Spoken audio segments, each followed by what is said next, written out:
The holidays have begun. Winter is here, and so are the respiratory viruses.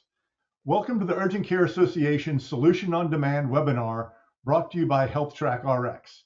Today we'll be discussing some interesting patient cases and the role of multiplex rapid PCR in optimizing clinical decision-making in the urgent care center during these winter months. Respiratory tract infections can be caused by viruses, bacteria, and they're more common during these winter months and can present with similar symptoms that can cause clinical confusion and make patients really difficult to diagnose and treat. I'm your moderator, Ben Favre. To work through these cases today, we're joined by two experts in molecular infectious disease diagnostics in the urgent care setting.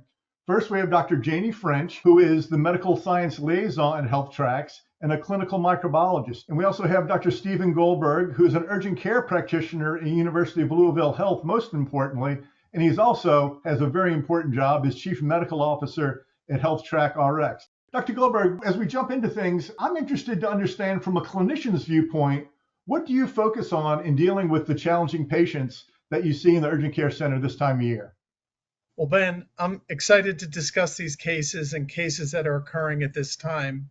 As an urgent care clinician, I found it helpful to apply principles of evidence-based practice, case by case by case, so that drives consistent operating by the clinician.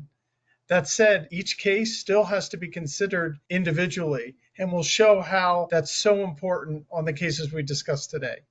Fantastic. So let's jump into our second case. Dr. French, here we have a 2-year-old male presents with ear pain, previously treated for otitis media just 5 days ago, has a history of recurrent ear infections, and received 3 doses, 2, 4, and 6 months, of a 4-dose pneumococcal vaccine series. Did not receive the dose between 12 and 15 months. Clinical exam, a fever of 100 with bad pain, erythema and bulging of the tympanic membrane with loss of normal landmarks.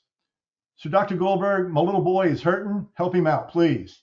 We'll do our best, Ben. The child in our picture looks great. The story we're describing, not so.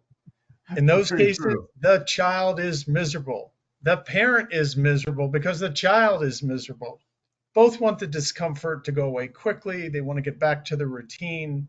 I think it's important when we start the evaluation to acknowledge those feelings, then take a deep breath and start thinking through your evaluation. Want to be able to do good decision making. In this note, we see erythema and bulging of the tympanic membrane, and that is consistent with acute otitis media. What's also relevant here is this child has a history of recurrent ear infections and was just treated for otitis media. So that sets up a certain profile that we need to consider, which will form our evaluation and treatment planning. Now, most otitis is caused by viruses, but we see this child missed a pneumococcal vaccination and had recurrent episodes. The child likely has received recurrent previous antibiotic treatments for those other ear infections. Now, pneumococcus is the leading cause of bacterial otitis media, and we see this child is not completely immunized. So I'm concerned that they're set up for a bacterial infection. Got it. So Janie, recently treated, a missing vaccine dose, recurrent infection. From a pathogen and diagnostic perspective, walk us through what are options here to get an accurate diagnosis and treat this patient. Let's start with some epidemiology and clinical considerations. So acute otitis media occurs most often secondary to viral infection, where the viral infection allows the bacteria in the nasopharynx to spread and flourish, causing those symptoms. Studies have actually looked at this relationship between otitis media and respiratory virus circulation and have found that there was significant association between peak activity of RSV, human metapneumovirus, and influenza A with office visits for acute otitis media. There's a chance that this is just viral, but it could also be viral leading to a bacterial infection. And the AAP does allow watchful waiting in a patient with uncomplicated symptoms that are non-severe. That would include cases like unilateral in young children under 2 years of age, or even bilateral cases in children over 2 years of age. But given that this case involves a patient that was just treated 5 days ago, this is likely a more complicated scenario, and you're going to be looking for a treatment option. What do we want to keep in mind from a microbiology perspective about treatments? It's recommended to include additional beta-lactamase coverage if the child has received amoxicillin within the past 30 days, because amoxicillin treatment prior and the failure of that treatment likely means that the bacteria present in the middle ear is potentially resistant in some ways to the amoxicillin. So you want to add that beta-lactamase coverage to overcome resistance and get that bacterial infection finally resolved. But when we're talking about otitis media, what diagnostic techniques are available? Many cases of otitis media are going to be treated clinically, diagnosed clinically, and then following treatment guidelines. However, in those situations where the child has failed 2 or maybe 3 antibiotics, oftentimes providers are going to be looking for additional tools to identify what's happening and make sure that the child gets an appropriate treatment. In these instances, a provider may opt to do a culture to look for bacterial pathogens present in that middle ear, or you could potentially opt to do a PCR or nucleic acid amplification test. The benefit for the PCR is going to be that you'll be able to test for both viral and bacterial pathogens. In this case, swab site is going to be really important. Nasopharyngeal swabs are often going to be easier to collect, especially in the outpatient space, where tympanocentesis is going to be the best option, but many providers in the outpatient space won't have the experience or the tools to perform this procedure. So nasopharyngeal swabs are an option here, and they're often going to be sensitive, but not necessarily extremely specific. So if a bacterial pathogen is detected in a nasopharyngeal swab, it may be what's contributing to that infection and those symptoms, but it may also just be representative of flora in the nose. We want to be mindful of that when deciding a swab site for these cases. Excellent. Thank you, Janie. Great insights. Dr. Goldberg, clearly resistance is an issue, as you mentioned and Janie confirmed. How would you approach this test as far as getting my boy healthier and getting rid of that pain? Well, Ben, Dr. French gave us a great overview of a range of considerations in thinking about otitis media.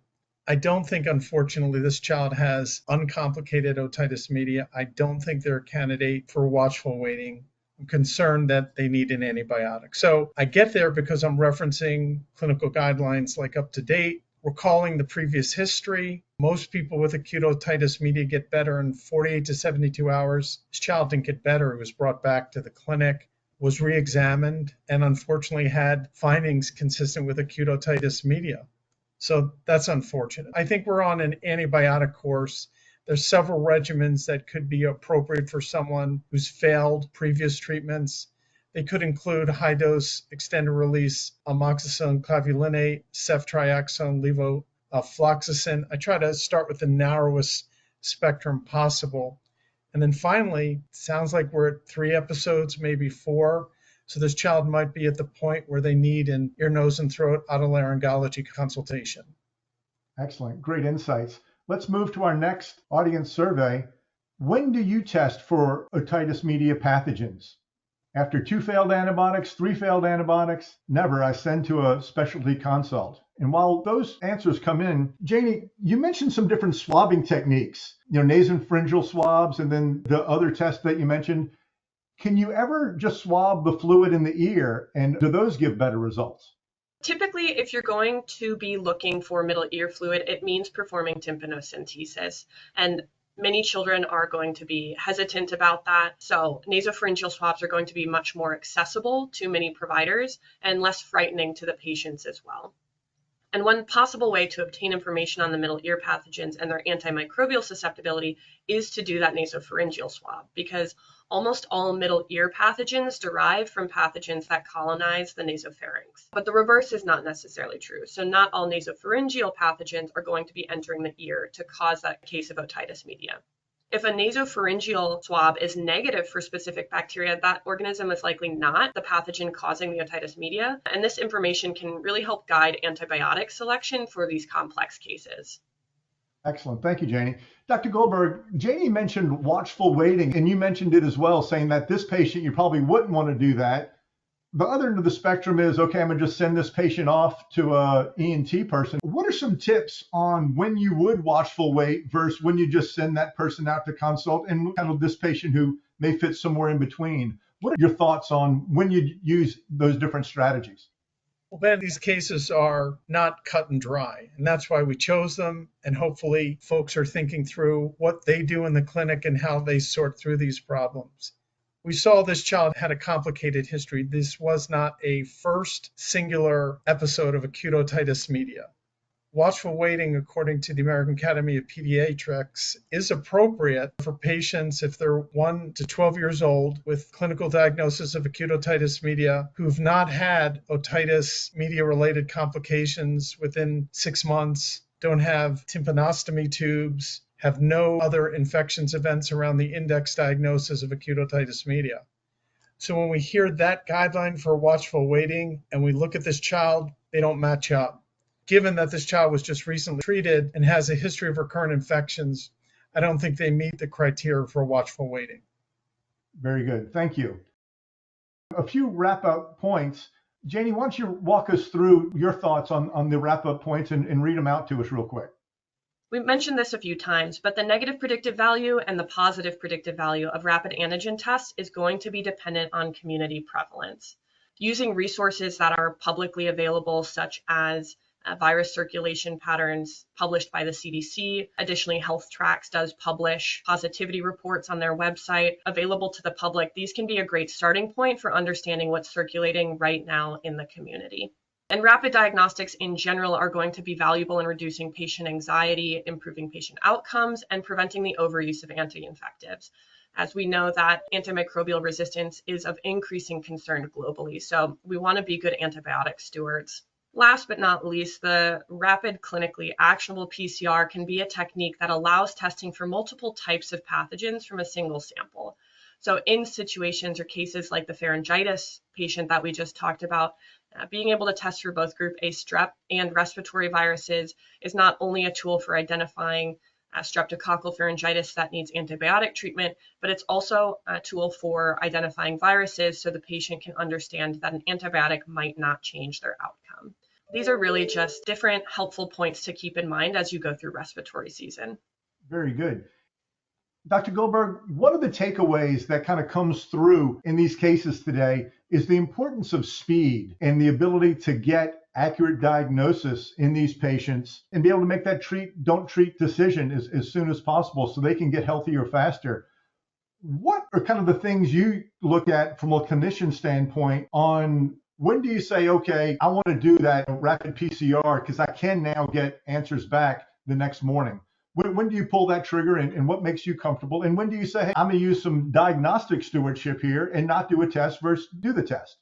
Yeah, Ben, 3 considerations. So in someone that's elderly, they're not going to show the signs and symptoms that necessarily affect how ill they are.